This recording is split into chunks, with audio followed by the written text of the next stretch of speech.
सर्दियों के मौसम में दमा और खांसी का इलाज। नाज़रीन किराम, जैसे ही सर्दी के अय्याम आते हैं, जैसे ही सर्दियां आती हैं, तो वैसे ही हमने देखा है कि खांसी बहुत ज़्यादा लोगों को शुरू हो जाती है। यहाँ तक कि बच्चों से लेकर जवानों तक और जवानों से लेकर बूढ़ों तक उनकी रात बड़ी मुश्किल हो जाती है। पूरी रात खांसते रहते हैं। यहाँ तक कि बलगम भी की बड़ी शिकायत रहती है और यहाँ तक कि खांसी के साथ साथ उनको दमे की शिकायत यानी सांस की तकलीफ़ भी हो जाती है। निज़ाम तनफ़ुस जो है वो जब जकड़ना शुरू हो जाता है तो यहाँ तक के बेड में लेटे लेटे उनके लिए सांस लेना भी मुश्किल हो जाता है। और यहाँ तक के आज के नौजवानों को भी देखा है, बच्चियों को भी देखा है, बच्चों को भी जो देखा है वो यही है कि उनको एग्जाइटी हो जाती है, सांस रुकना शुरू हो जाता है, सीने पर दबाव महसूस होता है।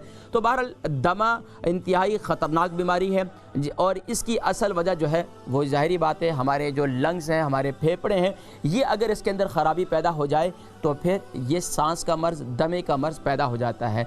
और यही वजह है, खांसी की भी वजूहात यही हैं कि अगर रेशा और ताफ यानी कि उसके रेशा जो है कसीर मकदार में अंदर जमना शुरू हो जाए तो खांसी जो है बहुत ज़्यादा शुरू हो जाती है। या तो फिर वायरस जो चल रहा होता है वो वायरस जो है फ़ौरन ही हमला आवर हो जाता है, जिसकी वजह से फ्लू और जिसकी वजह से खांसी और जिसकी वजह से दमे की शिकायत, सांस की तकलीफ़ शुरू हो जाती है। और हमने देखा नाज़रीन किराम, ये एक तजर्बे की बात है कि वो लोग जिनको जो दमे की शिकायत जिनको रहती है, जिनको बहुत पुरानी है, जिनको डॉक्टरों ने डायग्नोज़ किया हुआ है कि इन्हें सांस का मर्ज़ हो चुका है, इन्हें दमे का मर्ज़ हो चुका है, इनको अस्थमा हो चुका है, अब उसके लिए अब उनको क्या होता है, रात के दूसरे पहर या तीसरे पहर जो है यानी रात को 2-3 बजे के टाइम जो है उनको सांस की तकलीफ़ ज़्यादा होना शुरू हो जाती है।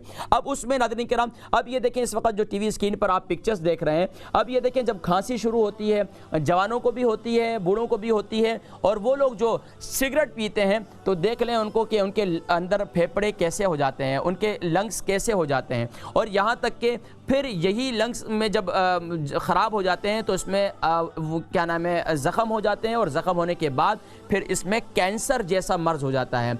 और ये देखिए नाज़रीन किराम, ये वो है जो सिगरेट जिससे आप अपने फेफड़ों को बर्बाद कर रहे हैं। तो नाज़रीन किराम, ये एक आपको एक तस्वीर में ये दिखलाया गया है, बज़ाहिर तो ये प्लेट पर एक नक्शा बना हुआ है, लेकिन आप ये देखें कि इससे जब आप सिगरेट पीते हैं तो सिगरेट से आपका जो देखिए एक नॉर्मल आपके सामने फेफड़ा नज़र आ रहा है, और एक जो है यानी कि ख़राब, जिसमें जो सिगरेट नोशी सबसे ज़्यादा करते हैं या नशा आवर चीज़ें अद्वियात इस्तेमाल करते हैं, या जिनके लंग्स में ख़राबी आ चुकी है तो उनके लंग्स अंदर से ऐसे हो जाते हैं। देखिए बज़ाहिर इसमें भी मैं आपकी तवज्जो दिलाऊंगा। नाज़रीन किराम, जब बहुत ज़्यादा इंसान खांसता है, रेशे की शिकायत ज़्यादा हो जाती है, तो यहाँ तक कि मेंटल प्रॉब्लम भी जो है वो पैदा हो जाती है। रेशा ज़्यादा होने की वजह से मेंटल लेवल जो है वो आउट हो जाता है। और यहाँ तक कि दिमाग में भी, सर में हमेशा सर दर्द की शिकायत रहती है, माइग्रेन की शिकायत रहती है, यहाँ तक कि आधे सर का दर्द पैदा हो जाता है। और ये दिमाग के अंदर जो है बैक्टीरिया जब हमला आवर हो जाता है तो ये सारी सूरत हाल पैदा होती है।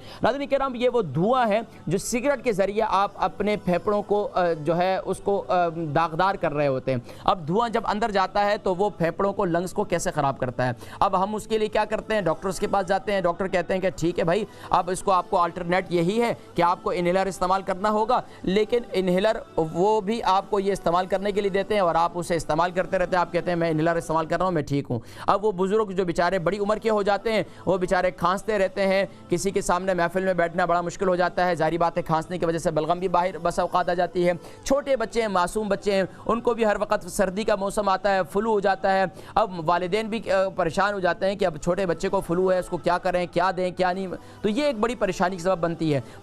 नौजवानों को भी अक्सर बुखार हो जाता है, इम्यून सिस्टम जो है उनका कमज़ोर हो जाता है, इम्यूनिटी कमज़ोर हो जाती है, तो उसकी वजह से जो है फिर ये बीमारियाँ जन्म लेती हैं।